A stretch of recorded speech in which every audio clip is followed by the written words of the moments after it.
aqui, Senhor, contribuímos com os nossos louvores, com a nossa adoração, mas a partir de agora é o Senhor que estará falando conosco, através do Teu Filho. Em nome de Jesus, fale aquilo, Senhor, que não queremos ouvir, mas é aquilo que o Senhor tem para nós, nesta noite, para a glória do Teu nome, em nome de Jesus. Glória a Deus. A paz do Senhor, meus irmãos. Quem tem Bíblia, abra em Isaías, capítulo 34, versículo 16. Enquanto você procura, quero aqui glorificar a Deus por mais essa oportunidade de estar aqui com os irmãos. E quando em quando estamos por aqui. Obrigado, pastor Robson, a esposa, a igreja, enfim, pelo carinho. Parabéns pelo 8º aniversário. Então, a gente, há mais de 8 anos já estamos juntos, né? Que Deus abençoe. Fiquei feliz também em ver a pastora Rose, ali as demais irmãs que congregam junto. Então, irmã Rose também, esposa do nosso grande amigo, irmão, pastor Vitor. Uma bênção de Deus. Família qual também, igreja qual nós amamos muito. E de vez em quando estamos por lá também, dando uns glória a Deus lá, não é verdade? Quem achou, diz amém. Quem não achou, diz Escola Bíblica Dominical. Eu ouvi o Escola Bíblica Dominical, então vamos aguardar um pouquinho. Isaías, achou? Então tá bom. Isaías 34, 16 diz assim: buscai no livro do Senhor e lede, nenhuma dessas coisas faltará, nenhuma nem outra falhará, porque a sua boca ordenou e o seu espírito as ajuntará. Amém, meus irmãos? Pode tomar o teu assento, claro que pode mudar de uma tradução para outra, né? Mas quero falar um pouquinho sobre a escola, primeiro a escola dominical, depois falar um pouco da palavra de Deus em si. A escola, extremamente importante, eu estou no Evangelho há 33 anos e sempre aluno da escola bíblica dominical, sempre aluno, e até hoje sou aluno, e também com 9 meses de fé comecei a dar aula na escola bíblica dominical. Eu sempre fui um amante da leitura, me converti com 22 anos, mas sempre lendo, e lia a Bíblia, e livros, e apostilas, muito curioso, principalmente na escola, revista, sempre perguntando para o pastor, e ele foi muito sábio. Ele olhou para mim e disse assim: olha, eu vou te fazer um professor de escola bíblica dominical, vejo que você tem jeito. E aí ele pegou a revista da escola e disse: olha, você vai estudar o primeiro tópico, só o primeiro tópico, pode estudar a lição inteira, mas você não vai falar além do primeiro tópico, e você tem 15 minutos para falar. E aí, se você não puder, não ter conteúdo para falar 15 minutos, só falou 3 minutos, 5 minutos, não tem problema, passa para mim que eu dou continuidade. E foi assim. O primeiro domingo eu não falei 5 minutos, com certeza, né? Mas em 3 meses eu estava dando já uma lição da escola bíblica dominical. E aí, né, evoluindo, e até hoje eu continuo estudando a palavra de Deus, tanto na escola bíblica dominical, sou professor também, eu dou pelo menos 3 aulas por trimestre na minha congregação, onde eu congrego. Então nós temos a revistinha lá de 3, não sei como é que o pastor procede aqui, é da mesma forma, mesmo modelo. Então, pelo menos 3 aulas por trimestre. Isso quando daí não ajuda em outras congregações da Assembleia de Deus também, dando em outras congregações, não apenas na minha congregação, também ajudando os irmãos, porque o ministério não é meu, o ministério foi Jesus que me deu, e até me veio agora algo em mente que eu não estava pensando em falar, mas vou falar, tá? Mas vou falar, porque às vezes o ministério ele é difícil, ele não é fácil. O ministério é difícil. Pela graça e misericórdia do Senhor, eu nunca pensei em parar na caminhada de fé. Nunca cogitei assim, não, servir a Deus, será que vale a pena, será que não vale? Acho que eu vou parar. Graças ao bom Deus, isso até hoje nunca nem passou pela minha mente. Mas o ministério sim. O ministério já pensei em largar e dizer assim, não vou mais pregar. porque isso aconteceu um fato. Algumas vezes já pensei no ministério, mas a última vez que eu pensei foi em 2010, que aconteceu um fato extraordinário. E eu nunca esqueço a data, porque eu faço aniversário dia 30 de maio, e o fato aconteceu dia 29 de maio. E eu estava pregando um congresso em Navegantes, e eu saí muito frustrado do culto, mas muito frustrado mesmo, por algumas coisas que aconteceram. E eu disse: Jesus, não vou pregar mais congresso, culto público. De repente, um culto de ensino, uma escola dominical, tudo bem, Senhor, mas culto público e congresso não quero mais. Não quero. Porque meu estilo é ensino. E hoje o povo está um pouquinho mais nessa questão consciente, assim, mas exigia muito, porque quando se faz um congresso como esse, às vezes, pelo menos lá no início da minha caminhada, se esperava o pregador ser um milagreiro, e profecia e tal. Não, que é errado, tá, irmãos? Profetizar, que haja milagre, muito pelo contrário. É que não é o meu estilo. Sou pentecostal, gosto de barulho, só não sou barulhento. Tá certo? Porque é a minha personalidade. Então, se eu for querer ser barulhento aqui, eu vou derrubar a mesa, vou cair, vou me machucar, vocês vão rir, não vai acontecer. Vai ser pior. Então, eu tenho que fazer aquilo que eu sei fazer. E ser o que eu sou.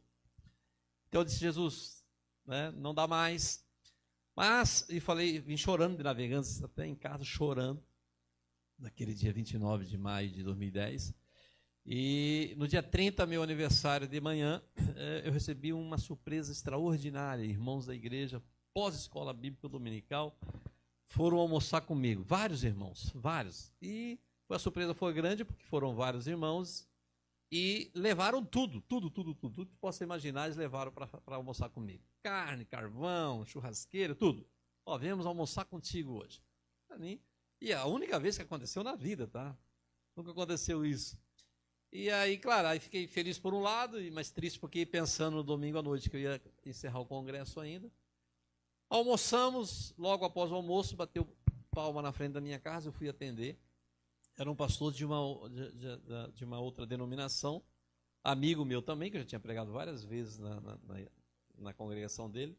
Só vim aqui convidar para você pregar 7 quintas-feiras. E aí eu disse: Jesus, esse negócio... E fui questionando, e fui desconversando com ele, falando coisas que não tinha nada a ver, outros assuntos e tal, e aqui na mente. E Jesus foi me dando uma mensagem. Em 5 minutos ele me deu 7 mensagens. Primeira quinta você vai pregar tal, segunda quinta tal. E quem prega aqui sabe a dificuldade que a gente tem para arrumar uma mensagem. Imagina 7 em tão pouco tempo. E aí a gente, querendo ou não, é espiritual, entende, Poxa, 7 mensagens em 5 minutos é porque o Senhor quer que eu vá lá pregar. Tá bom, Senhor, é só mais dessa vez então. Aí fechei com ele as mensagens e fui pregar no domingo à noite, encerrei o congresso e tal, e voltei naquela semana, corrente. No sábado eu ia pregar como hoje. Tinham vários pregadores e o sábado era eu que pregava e era sobre a escola bíblica dominical na congregação da Fazendinha. E a sonoplastia era aqui, lá na congregação da Fazendinha, quando eu fui pregar naquele dia. E quando eu estou subindo, aqui veio o jovem da sonoplastia, me abraçou, me cumprimentou e disse assim: o senhor já pregou lá em Bombas? Na congregação que o pastor, de Bombas mesmo, que o pastor Renato Soares era pastor? Sim, preguei lá. Eu quero dizer para o senhor que eu me converti naquela noite. Aí o Espírito Santo disse para mim assim: está vendo por que eu quero que tu pregues? Preguei aquela noite um sermão duro contra o pecado, e quem me conhece, principalmente vocês, sabe que não é meu estilo de pregar contra o pecado duro. A gente prega contra o pecado, mas não só contra o pecado. E um sermão inteiro contra o pecado. Sermão muito duro, o sermão mais duro que eu já preguei até hoje. E quando eu coloquei a igreja em pé para orar, veio uma irmã lá de trás, desesperada, em pranto, gritando: eu quero voltar para Jesus, eu quero voltar para Jesus. Aí o Espírito Santo está vendo? Mais uma testemunha que eu quero que você continue pregando. E aí, Para encerrar aqui, irmãos, naquela semana eu recebi um telefonema de uma pastora de Itapema. Pastor Adão, disse ele, o senhor não me conhece, eu não lhe conheço, mas quem me deu o seu contato foi o pastor João de Tijucas, e ele recomendou o senhor para o senhor vir pregar aqui. Eu disse, Jesus. E ele disse que vai estar no culto, e ele quer conversar com o senhor e tal, e com muita insistência eu disse, tá, irmã pastora, então eu vou aí pregar, mas eu não conheço nem a senhora e nem o pastor João de Tijucas, eu falei para ela. Não, mas ele lhe conhece. Pois bem, marcamos o dia, fui lá pregar, o pastor João chegou durante o culto e tal, no final do culto veio conversar comigo e disse assim, olha, o senhor não me conhece, mas eu lhe conheço, mas eu vou lhe contar como eu lhe conheço quando o senhor for pregar lá na minha congregação, lá em Tijucas. Tá bom? Tanta insistência.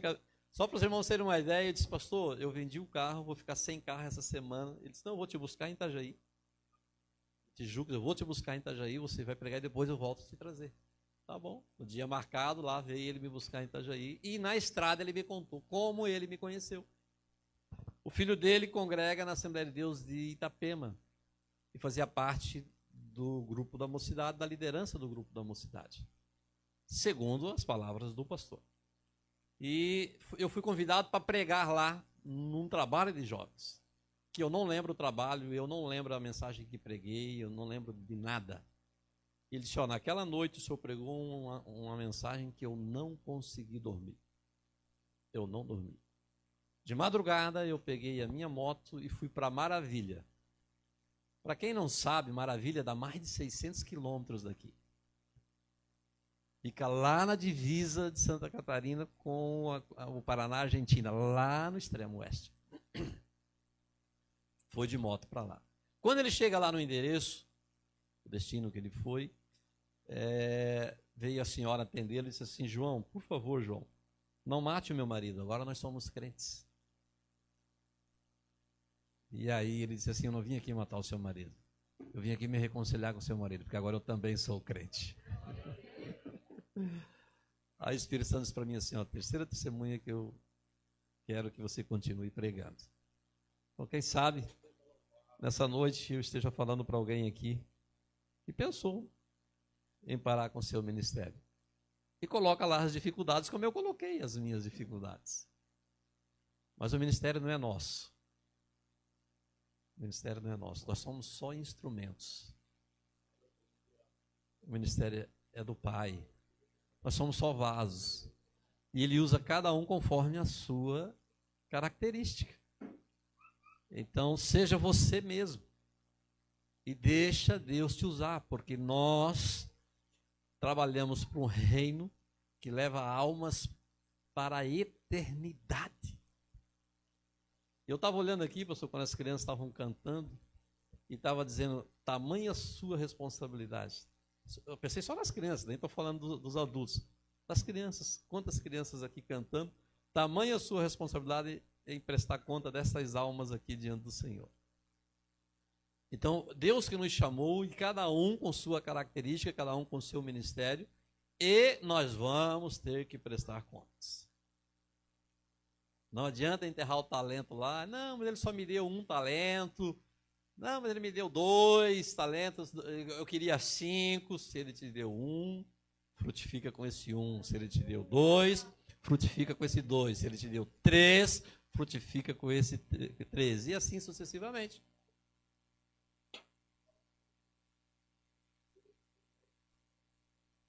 Então, meus irmãos, vamos para o sermão agora propriamente dito.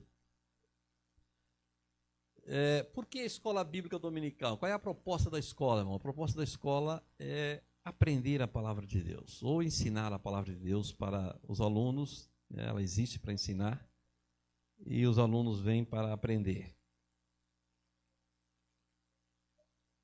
Porque a palavra de Deus talvez seja uma das coisas mais ricas que nós possamos ter. É imprescindível o cristão dizer ser cristão e não gostar da Bíblia. Não tem como dizer assim, não, eu amo a Jesus, e não gostar da Bíblia, não ler a Bíblia. Deus se revelou à humanidade de várias maneiras, e ainda se revela, de várias maneiras. Mas até Moisés era só através da palavra oral, revelação extra bíblica, lógico, porque não existia nada escrito ainda. De Adão até Moisés, 2.500 anos de história, e não havia nenhuma escrita. É o que nós chamamos de revelação oral. Deus falava com as pessoas, vinha diretamente, tá? Ou em sonho, ou em visão. Lembra do José lá, ainda jovem, em sonhos, né? Falava com Abraão, enfim, falou com Noé, falava. Enoque andava com Deus, Deus falava. Na viração do dia vinha lá, né, ali no início da tarde, falava ali com Adão, com a Eva, Deus falava. Mas quando chega em Moisés, Deus resolve então agora escrever a sua palavra. Escrever. Deus está dizendo agora, tu vai dar escrita.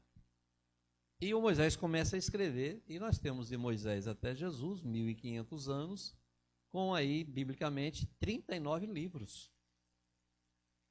39 livros da Bíblia Sagrada, que é o que nós chamamos de Antigo Testamento. Quando chegamos em Jesus então agora ele vai fazer a transição do Antigo para o Novo Testamento, mas o Novo Testamento só é válido com a morte do testador. Então Jesus começa a escrever o Testamento em Mateus. Cronologicamente falando, ou teologicamente falando, e não conforme didaticamente falando está a Bíblia, o Novo Testamento não começa em Mateus, tá, meus irmãos? Não começa em Mateus. Jesus começa a escrever o Novo Testamento, né, em Mateus. Começa a falar, a ensinar, a instruir os evangelhos. Então, os 4 evangelhos é Jesus escrevendo o Testamento. Quando ele morre, começa agora a ter, então, a validade de um Novo Testamento. E aí ele começa a acrescentar nesse Novo Testamento mais, tivemos 4 evangelhos para 27, mais 23 livros, que um é histórico e as outras, as cartas paulinas, cartas gerais, cartas apostólicas e, por fim, então, o Apocalipse. Tá? Mas o Novo Testamento ele começa depois da morte de Jesus. Então, Jesus é a palavra encarnada. Nós temos a palavra escrita e nós temos a maior e mais profunda revelação de Deus, que é a palavra encarnada. É o verbo que se fez carne e habitou entre nós. É Cristo. Então, a maior e mais profunda revelação de Deus para a humanidade é o Cristo encarnado. O próprio Deus em carne. Porque a Bíblia é apenas uma carta. Agora, o autor da carta estava presente. Em carne, quando eu digo presente, porque ele sempre está presente, não tem, porque ele é onipresente, logo ele não tem como não estar presente. Mas estou falando materializado, palpável, alguém tocar assim, não, esse aqui é o autor da carta. E Jesus vai dizer para os discípulos, muitos de vossos pais desejaram ver o que vocês veem e não viram. Muitos. Então, para nós hoje, a igreja contemporânea, como nós não temos Cristo palpável, não tem como nós, né, exceto esporadicamente ele pode se manifestar um ou outro, ou de repente nunca se manifestar mais daqui em diante, fisicamente. Então a maior e mais profunda revelação que nós temos é a palavra de Deus, é a Bíblia, a palavra escrita. Então, quer conhecer Deus, conheça através da sua palavra. Então é imprescindível, por isso eu li Isaías 34:16. Buscai no livro do Senhor e lede. Nenhuma dessas coisas falhará, nenhuma nem outra faltará, pois com sua boca pronunciou e o seu espírito as ajuntará. Porque a palavra ela revela o caráter do ser. Se eu fizer um pacto contigo e não cumprir esta aliança, você vai dizer assim, ó, homem sem palavra, homem sem caráter. Então a Bíblia ela revela o caráter de Deus. E tudo aquilo que está ali, Deus se responsabiliza para cumprir. É por isso que ele vai falar, lá, por exemplo, lá em Jeremias 1:12. Eu velo, eu cuido pela minha palavra para cumpri-la. Porque se Deus falou, ele vai cumprir. Lembra quando o Balaão, lá em Números 23, ele é contratado pelo Balaque para amaldiçoar o povo de Deus? E aí ele vai lá, consulta os seus encantamentos, faz de tudo, não tem jeito. Mas ele não queria perder o dinheirinho, não queria perder a propina ali, o presente. E aí ele vai fazer uma proposta para o Balaque. Olha, só tem um jeito desse povo aí perecer. É fazer esse povo pecar. Porque quem Deus abençoou, não tem como amaldiçoar. Então, para crente, meus irmãos, pode amarrar o nome na boca do sapo, pode pegar terra de cemitério, pode fazer o que quiser. Contra crente não tem encantamento, exceto se ele tiver em pecado. Porque aí o próprio Deus vai lutar contra ele. Foi o que aconteceu lá em Números 23. E aí no versículo 19 o Balaão vai dizer assim, porque Deus não é homem para que minta, nem filho do homem para que se arrependa, dizendo Deus não faria, falando ele não cumpriria. Se Deus falou, ele vai cumprir. Só se não foi ele que falou, mas faz tantos anos, irmão Adão, que ele me prometeu e ainda não cumpriu. Se foi ele que prometeu, no momento certo ele vai cumprir. Não tem como ser diferente. E ele fala e cumpre. Eu me lembro, eu pastoreava uma congregação aqui em Itajaí, e Mansueli, a Índia, alguém conheceu Mansueli, a Índia? Temos algumas pessoas. Eu pastoreava o Jardim Esperança, e a irmã Sueli foi pregar lá na congregação. E eu estava assim, atrás dela, no momento da oração. Ela botou a igreja em pé, depois da mensagem, e ela foi orar, e eu pensei ali, devido à mensagem, eu pedi a Deus uma casa, porque eu morava num casebre, num rancho, vocês não têm noção aonde eu morava. E aí eu pensei, Jesus, eu não falei, eu pensei, eu preciso de uma casa mais decente para a minha família. E aí, no mesmo tempo que eu pensei isso, já repensei, disse, Senhor, buscai antes o reino dos céus e a sua justiça. Então, Senhor, eu preciso buscar as coisas espirituais primeiro. A casa, quando eu estava fazendo a segunda oração, quando eu estava repensando, ela virou para trás e apontou para mim e disse assim, filho, eu vou te dar uma casa. É onde eu incentivo, irmãos, onde eu incentivo os crentes a terem a sua experiência pessoal com Deus. Porque além das experiências das Escrituras, que já seria o suficiente para nós, a gente ter essa experiência pessoal, porque chegar para mim e dizer assim que Deus não é real, e que Deus não usa os seus servos, e que Deus não revela, e que Deus não faz milagre na vida de alguém, não vai me convencer. Pode me convencer de outras coisas, mas isso não vai me convencer. Porque eu tive a minha experiência, aliás, muitas experiências, por isso eu falei a vocês, porque eu sou pentecostal. E eu louvo a Deus, respeito as igrejas que não são pentecostais, que são cristãs, mas eu louvo a Deus por ter nascido na fé numa igreja pentecostal, porque eu tive muitas experiências, mas inúmeras. Eu passaria a noite toda aqui contando para vocês experiências pessoais com Deus. Inclusive esta, que muitos olharão e dirão assim, este com esta casa. Então é só para te incentivar, irmão, só para te incentivar. A minha casa ainda está tudo por terminar. Está por terminar ainda. Mas ela tem 3 pisos. Então se alguém olhar lá e vai dizer assim, com certeza, quem viu, e quando eu digo casebre, era casebre mesmo, tá, irmãos? Chovia dentro, pequeno, tá? Não tinha 2 quartos, as crianças com 4 filhos. Então, assim, vocês não, talvez você imagine, mas não sei se você vai imaginar exatamente como era e o que era. Quando a irmã Rose foi lá para perto, já era um pouquinho melhor, né, irmã Rose? Já era um pouquinho melhor, né? Já estava, né? Ela foi minha vizinha lá. Já estava um pouquinho melhor, mas mesmo assim nem se compara com o que é hoje. Porque Deus faz.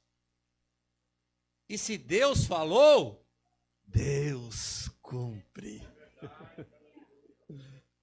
Aleluia. Mas às vezes Deus não fala e faz coisas na nossa vida que a gente nem imagina. Nem imagina. Meu desejo era ser missionário. Missionário, ir para a missão. Talvez o livro que mais me impactou além da Bíblia foi Os Heróis da Fé. 20 mini biografias de missionários, homens que incendiaram o mundo. Aquilo, e até hoje me impacta. Morrison na China. George Miller. Hudson Taylor. São biografias um pouquinho mais densas do que está lá na mini biografia dos Heróis da Fé, que me impactavam e eu queria ser missionário. Nunca consegui nem ser integrado na obra. Bateu umas 2 ou 3 vezes na trave. Não consegui ser integrado. Queria ser pastor de igreja, já que não dá para ir uma missão, se eu quero ser pastor de igreja. Pastoreei e louvo a Deus porque Ele me deu a oportunidade de eu pastorear 3 igrejas. Mas não quis eu lá pastoreando igreja. Quem sabe um dia ele vai dizer assim, não, Adão, chega, a partir de hoje você vai pastorear a igreja de novo. Aí, se ele falar, eu não vou ter que fazer. Não. Mas no momento não tem como. Não tem como. Me levou por um caminho que eu nunca imaginei. E nunca falou comigo a respeito disso. As coisas foram acontecendo naturalmente. Então tem coisas que Deus fala, mas tem coisas que Deus não fala. Mas se Ele falar, você pode ter certeza que Ele vai cumprir. A palavra de Deus, meus irmãos, ela tem mais sustentação do que o universo. Foi Jesus que disse, Mateus 24, 35. Passará o céu, passará a terra, mas as minhas palavras não hão de passar. Então, o que está escrito na Bíblia vai se cumprir, não adianta. Não adianta, cedo ou tarde vai se cumprir. Por mais absurdo que pareça. Certamente tu já conhece aquela historinha lá da irmã, muito simplesinha na igreja, que evangelizava um doutor, um advogado, e algumas traduções, erroneamente, diz que uma baleia engoliu Jonas. Mas a Bíblia não diz isso, a Bíblia diz que foi um grande peixe. Mas o doutor foi questionar a irmã, isso já há muitos anos atrás, porque hoje já sabe-se que alguns tipos de baleia já podem engolir um ser humano. Mas ele dizia, não, a baleia, ela não pode engolir um ser humano inteiro. Então ela vai lá, principalmente a baleia azul, ela pega 1 tonelada de peixe, mas ela engole de um em um, porque ela não tem a garganta, não cabe não consegue passar o homem. Aí a senhora sabia disso? Então era impossível, a Bíblia está errada. Sabe o que ela disse para o doutor? Doutor, se a minha Bíblia dissesse que o Jonas engoliu a baleia, eu acreditava. Porque é a verdade. A Bíblia é inerrante. Provérbios 30, versículo 5. Toda a palavra de Deus é perfeita.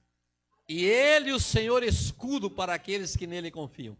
Mas a palavra de Deus, ela é perfeita.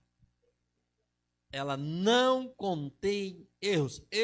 Alguma tradução pode estar errada, como eu acabei de falar, na baleia, né? Não é baleia, mas a tradução, alguém, quando imaginou um grande peixe, foi lá e escreveu baleia, mas as cópias mais antigas vão dizer que é um grande peixe.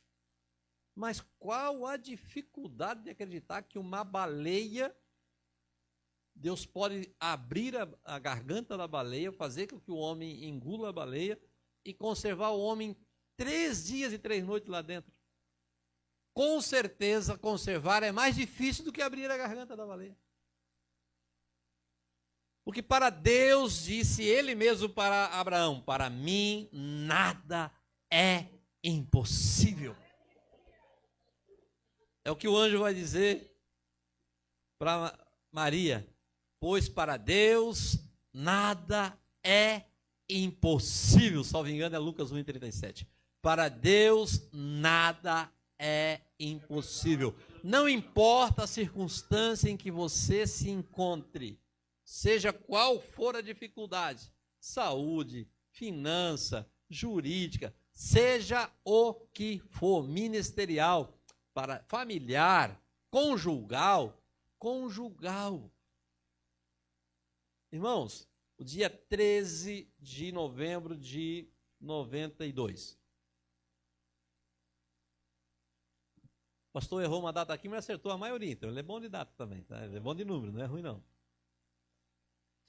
13 de novembro de 92, eu fiz as minhas malas, porque no dia 14, eu fiz as minhas malas, porque no dia 15 eu ia embora, separar da minha esposa.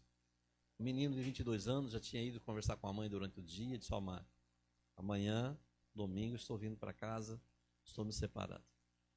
Já tinha um filho. Passei o dia todo com meu filho, chorando, olhando para ele, meu Deus, o que vai ser do meu filho? À noite resolvi ir na igreja. Nunca tinha entrado numa igreja de protestantes.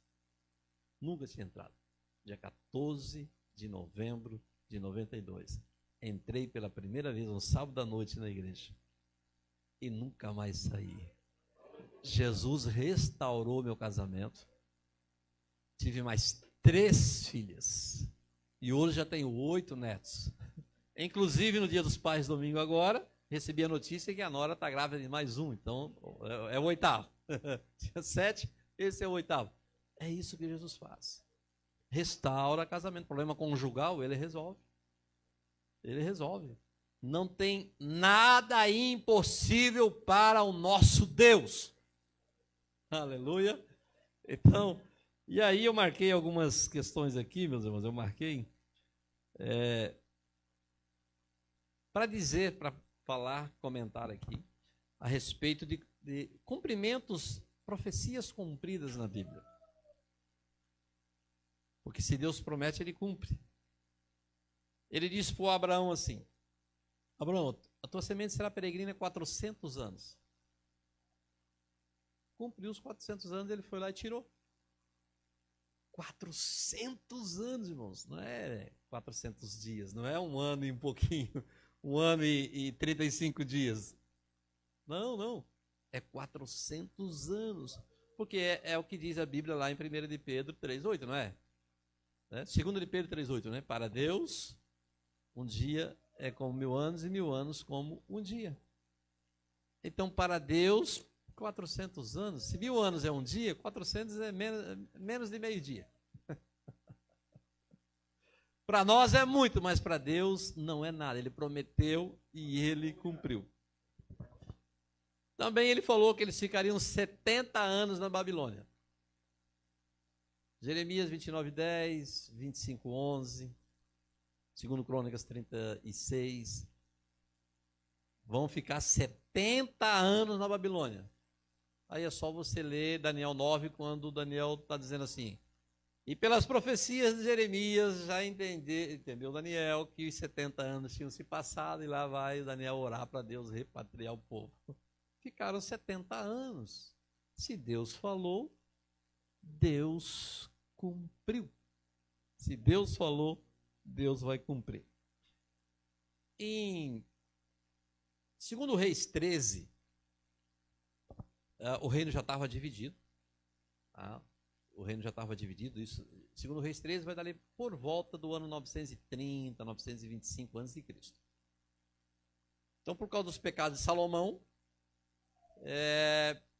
o Roboão, que assume o trono agora, segue o caminho do pai, vamos dizer assim, não ouve o conselho dos mais antigos, vai ouvir o conselho só dos mais jovens, seus amigos, e o reino vai ser dividido. Jeroboão, filho de Nebate, vai ficar com o reino do norte, e Roboão, filho de Salomão, ficou com o reino do sul. 2 tribos cá no sul e 10 tribos no norte, por causa dos pecados de Salomão, porque o Senhor já tinha rasgado lá a túnica do Jeroboão, já tinha dado na mão dele, e o Jeroboão era um general de Salomão.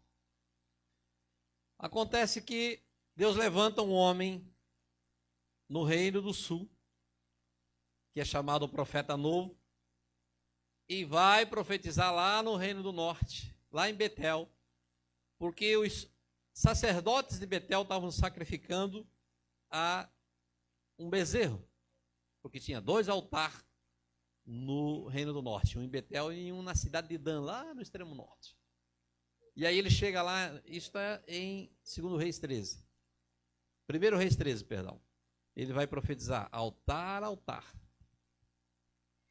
na casa de Davi. Ó, ele está lá no Reino do Norte, dizendo: lá no Reino do Sul vai nascer um homem cujo nome será Josias. E este homem vai queimar os ossos dos sacerdotes que sacrificam sobre ti. E aí o altar racha, o Jeroboão diz: pega neste homem, e o seu braço fica mirrado. E o tempo passa, irmãos. Aproximadamente 300 anos. Qual a possibilidade de um pai, que foi o Aminon, filho do Manassés? Manassés é aquele rei terrível, que reinou 55 anos. Aminon reinou só 2 aninhos.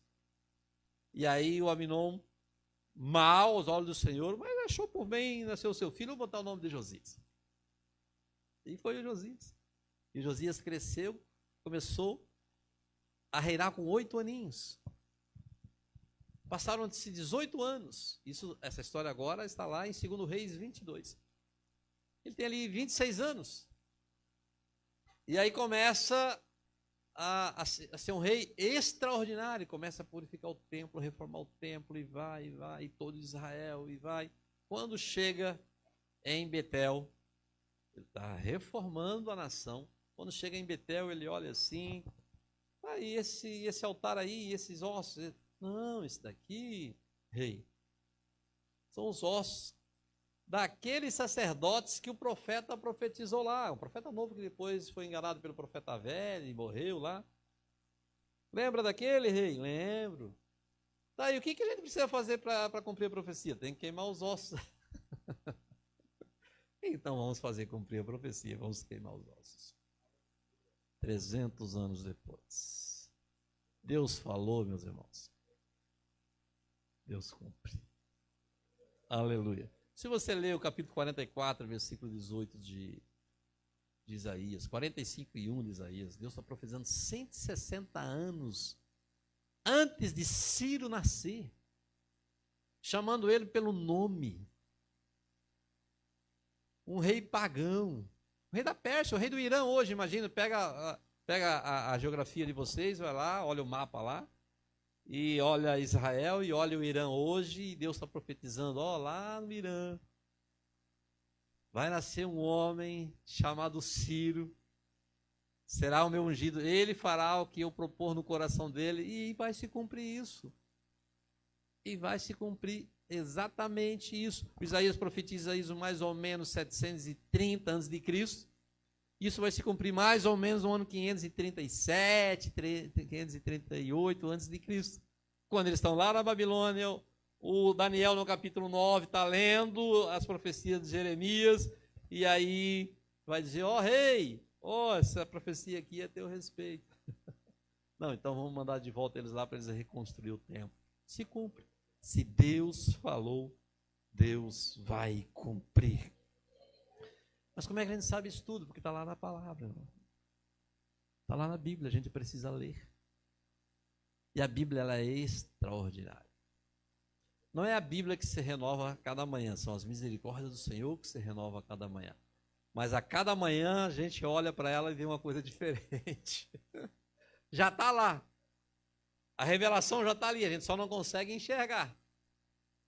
Então, Deus ilumina a nossa mente para nós enxergar aquilo que já está revelado ali. Nós só não enxergamos. Não, Deus me revelou aqui uma palavra. Não, Deus não te revelou a palavra já está revelada ali. Deus iluminou a tua mente para você entender aquela revelação. Aleluia. E aí lembrei aqui também, que anotei, Isaías 7,14. O profeta Isaías vai profetizar: eis que vos darei um sinal. A virgem conceberá e dará à luz um filho.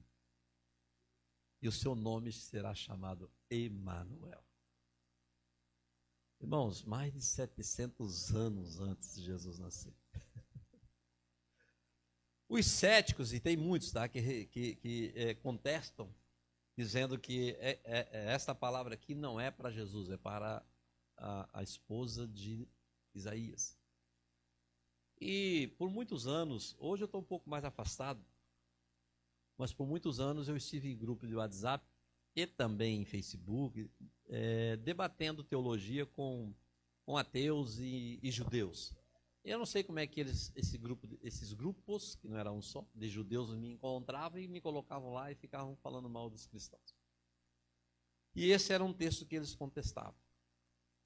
E um dia que eles estavam me contestando nesse texto, eu estava no trabalho, e eu olhando para o texto, eu disse assim: Jesus, o que está aqui que eu não estou conseguindo enxergar, para eu mostrar para eles que eles estão errados? É sobre Jesus, é sobre ti, Senhor. O que está aqui que eu não estou conseguindo enxergar? Eu quero nesse texto. E ele me deu duas palavras, ali no texto: sinal e Emanuel. Porque aí eu perguntei para eles, aonde o contexto diz que a esposa de Isaías teve o filho através de um sinal, e sinal ali é miraculoso, um sinal miraculoso, um milagre. Aonde está no texto em que a esposa de Isaías teve um filho por um ato miraculoso? E o nome desse filho é Emanuel. Mostra para mim. Não tem. Não tem. Então, se não tem lá, se não é lá, então certamente é o que se cumpriu no capítulo 1 de Mateus, a partir do versículo 21. E a virgem, para se cumprir o que falou o profeta Isaías, a virgem conceberá e dará à luz um filho. Aleluia. Se Deus falou, meus irmãos, Deus vai cumprir. Aleluia. Glória a Deus. Vou falar pelo menos mais umas duas mensagens aqui, né, que Jesus falou agora, né? Não, antes ainda Isaías, mais uma aqui de Isaías. A queda de Babilônia, Isaías 13, mais precisamente o versículo 20. Babilônia era o império mundial da época. Para os irmãos terem uma ideia, é considerado, se vocês pesquisarem, com certeza os jovens já ouviram falar, né, já estudaram, se não, vão lá e pesquisem. O Jardim Suspenso de Babilônia é uma das 7 maravilhas do mundo antigo. Pensa num bolo com várias camadas. Assim era o palácio do rei Nabucodonosor e o seu jardim. Então, tu pode pesquisar lá na internet, você vai ver algo mais ou menos parecido assim. Ok? Uma das 7 maravilhas do mundo antigo. Ao ponto que no capítulo 4 de Daniel, um dia pela manhã, o Nabucodonosor levanta e olha assim e vê aquela maravilha, aquele reino estupendo, riquíssimo, que é a cabeça de ouro do capítulo 2 da estátua lá de Daniel. O sonho do próprio Nabucodonosor. E ele olha, que reino extraordinário que eu consegui com a força do meu braço. E aí você já sabe o restante da história. Tamanha era. Mas o Isaías está profetizando assim, ó, lá no capítulo 13 de Isaías. Eis que Babilônia ficará deserta, e nunca mais será reedificada, e nunca mais será habitada. Você sabe qual é o último governante, que hoje é o Iraque, tá? Babilônia hoje é o Iraque. O último governante que tentou reedificar a Babilônia foi Saddam Hussein. E aí tu já sabe o final da história também, do Saddam Hussein. Nunca ninguém conseguiu reedificar a Babilônia. Porque há uma profecia dizendo que jamais será reedificada e jamais será habitada. Existe uma profecia a respeito de Roma sobre isso. Está lá em Apocalipse, capítulo 18, versículo 21. Claro que lá está falando da grande Babilônia, mas se você ler o contexto do capítulo 17 e o capítulo 18, que aí é um erro gravíssimo. Capítulo 17 do Apocalipse, tem uma mulher sentada sobre uma besta. Alguém erroneamente disse que a mulher que está ali é a Igreja Católica. Não é verdade. Por que não é verdade? Porque está lá no versículo 18. Apocalipse 17 e 18 está dizendo quem é a mulher, não precisa nem fazer interpretação. A Bíblia está dizendo, é só ler. E a mulher que tu viste é a grande cidade que reina sobre os reis da terra. Está lá. E quando João estava vivendo, no presente do João, qual era a mulher, qual era a cidade que reinava sobre os reis da terra? Roma. Então não precisa fazer interpretação, o próprio texto já está dizendo quem é a mulher. A mulher que tu viste é a grande cidade que reina sobre os reis da terra. E aí quando você lê o capítulo 18, você vai ver que é a continuação, e lá no versículo 21 está dizendo que o anjo está pegando uma pedra, jogando no mar, e assim acontecerá com a grande Babilônia, e jamais será reedificada, jamais será habitada. Roma também será destruída. Logo, tudo que estiver ali, o Vaticano, e destruindo o Vaticano, não vai destruir a igreja, tá, irmãos? Católica, eu estou falando. Estou falando questão até física, nem estou falando questão espiritual. Física mesmo. Por quê? Porque a igreja católica não se resume ao Vaticano. Lá é apenas a sede da igreja. Ok? A igreja católica está no mundo inteiro. Então não é destruindo a sede que vai destruir, né, toda a igreja. Mas enfim. E temos mais 2 textos aqui para falarmos a respeito agora de Jesus. Mateus 23, 37. Jesus está falando, está chorando sobre a cidade de Jerusalém. Jerusalém, Jerusalém, quantas vezes quis se juntar? Como uma galinha junta os seus pintainhos, seus pintinhos debaixo das suas asas. Mas você ficará desolada. Jesus está profetizando a destruição de Jerusalém. E, paralelo com isso, está lá também Mateus 24, que são as duas, entre muitos só escolhi esses 2 textos, para falar a respeito de Jesus, Mateus 24 e 2. Quando os discípulos, no versículo 1, estão saindo do templo e eles mostram para Jesus, mestre, olha a estrutura do templo. Aquele templo que profetizou o Ageu, a glória da segunda casa será maior do que a primeira. E foi reconstruído lá desde o ano 535, 36, né? Desde quando eles voltaram, começaram a reconstruir. E houve o término ali, 46 anos, está em João capítulo 2, 46 anos se demorou para construir aquele templo. Então ali por volta do ano 490 e alguma coisa, para reconstruir aquele templo, muito ainda simples, muito simples. Porém, quando o Herodes o Grande, no ano 39 a.C., ele assume Jerusalém, ele expande Jerusalém, expande o templo, embeleza o templo e fica algo extraordinário. E, claro que maior do que isso, a profecia de Ageu não estava falando só dessa beleza, estava falando do próprio Criador no templo. A glória da segunda casa, esquece a beleza física. A glória da segunda casa poderia ser apenas a manjedoura lá no local. Mas aquele que estava sendo apresentado ali era o Criador de todas as coisas. Então a glória maior era a presença do próprio Deus ali presente. E Jesus vai dizer daí no versículo 2, não vedes tudo isso? Não ficará de pedra sobre pedra que não seja derribada. Isso tudo aconteceu no ano 70 depois de Cristo. Tanto o templo quanto Jerusalém foram destruídos. Então, meus irmãos, se Deus falou, Deus cumpre. Se está escrito aqui na Bíblia, se está escrito aí na tua Bíblia, vai acontecer. E se numa revelação extra-bíblica, através de um sonho, através de uma profecia, através de uma revelação, de alguma forma, se Deus falou contigo, se foi Deus que falou, sossega o teu coração. E aí eu encerro dizendo, meu filho tinha uns 15 aninhos, e aí ele faz uma pergunta para mim. Nós morávamos aqui, onde eu moro ainda, quando a gente estava naquele rancho lá ainda. E ele disse assim, pai, o que fez o pai nunca desistir? Sempre perseverar. Meu filho, é a certeza que Deus viria com a vitória.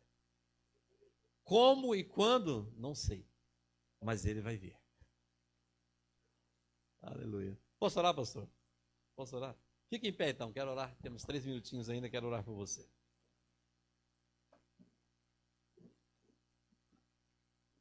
E se você quiser oração, venha. vem até aqui à frente, quero orar por tua vida. Quero orar por você. Se Deus falou contigo de alguma forma e você deseja oração, quero orar. Já temos um irmão aqui, mais alguém que oração? Posso orar? Tem alguém para Jesus essa noite, meus irmãos? Tem alguém para Jesus? Se tem alguém que ainda não entregou sua vida para Jesus, faz essa noite. Faz uma experiência, eu costumo dizer assim, faz uma experiência com Cristo. 30, 60, 90. Se não gostar, devolve ele para mim. Né? Leva para casa, faz lá uma experiência. 30, 60, 90. Não gostei. Vou lá levar de volta para o pregador. Pode trazer que eu aceito. Né? Então, se alguém mais, posso orar então por esse irmão? A Bíblia diz, meus irmãos, em 1 de Pedro 5 e 6, humilhai-vos debaixo das potentes mãos do Senhor, para que ao seu tempo ele vos exalte. E aí o 7 diz, lançando sobre ele toda a vossa ansiedade, porque ele tem cuidado de vós. O 8 diz, vigiai e orai, porque o vosso adversário, o diabo, está ao vosso derredor, bramando como leão, buscando a quem possa tragar. E o 9 diz, resisti ele, o diabo, firme na fé, sabendo que em todo o mundo os cristãos padecem das mesmas aflições que vós. Amém, meus irmãos? Então ore comigo, você que ficou aí, estenda a tua mão para cá. Pai eterno, em nome de Jesus, te louvamos, te agradecemos pelo teu Espírito Santo, Senhor, pela tua palavra, pela tua igreja aqui na pessoa do pastor Robson e todos os membros congregados. Que, Senhor, está teu filho diante de ti, que precisa de uma intervenção da tua parte, que tu a conheces, seja, Senhor, de ordem física, de ordem mental, de ordem espiritual, de ordem financeira, conjugal, enfim, profissional, seja qual for a ordem. Abençoa grandemente, Senhor, o teu servo, dando, Senhor, solução para o seu problema.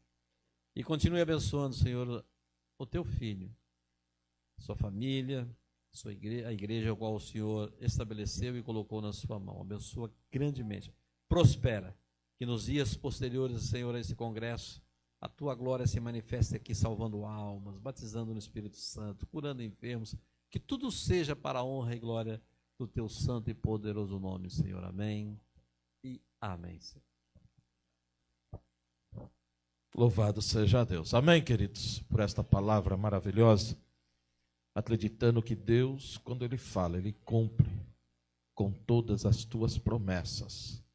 Louvado seja o nome de Jesus. Interessante que no início o pastor Adão estava falando a respeito do ministério. Eu acho que ele não vai se lembrar, e é a primeira vez que eu falo a respeito deste assunto. Há 10 anos atrás, eu estava com a minha esposa tomando um café da tarde. E o fardo estava pesado, porque o ministério cansa. O ministério cansa. E eu estava tomando café com a minha esposa e conversando alguns assuntos com ela acerca do ministério. E falei para ela, filha, eu vou entregar, não aguento mais. E o pastor Adão iria ministrar à noite. E dobrei o meu joelho na igreja e falei, eu sei da forma que Deus usa o pastor Adão. Eu falei, mas usa o teu servo, fale comigo. E o pastor Adão falou a respeito do ministério de Paulo. Deus usou ele tremendamente. E parecia que ele estava na cozinha escutando o assunto. Ele estava pregando. Eu nunca vi o pastor Adão, 10 anos mais que eu conheço ele. É muito difícil ele falar em línguas. E naquela noite ele falou em línguas. Deus tomou ele com uma autoridade, com uma ousadia. E ele falou, não desista do teu ministério. Falando isso para a igreja, mas eu na minha retaguarda, eu chorando. Sentado no púlpito, chorando, porque eu sabia que Deus estava falando comigo. Né? Testificando, né? Então, realmente, nós não devemos parar. Eu sei que a chamada não é fácil, é árda, mas não podemos parar, devemos continuar. E graças a Deus, né, uma vez mais, pastor Adão Bittencourt também né, falando. Não desista, irmãos, do seu chamado, não desista do ministério a qual Deus te proporcionou, para a glória do nome de Jesus. Amém, queridos? Vamos orar, agradecer ao Senhor. Irmãos, temos cantina ali fora, né? Passe ali, adquira, né? Parece que é batata frita hoje, né? O colesterol vai agradecer bastante, mas fique à vontade, né? Depois toma água e assim abaixa o colesterol e melhora, né? Jeová vai passar o azeite de Jessé lá e já faz o controle já.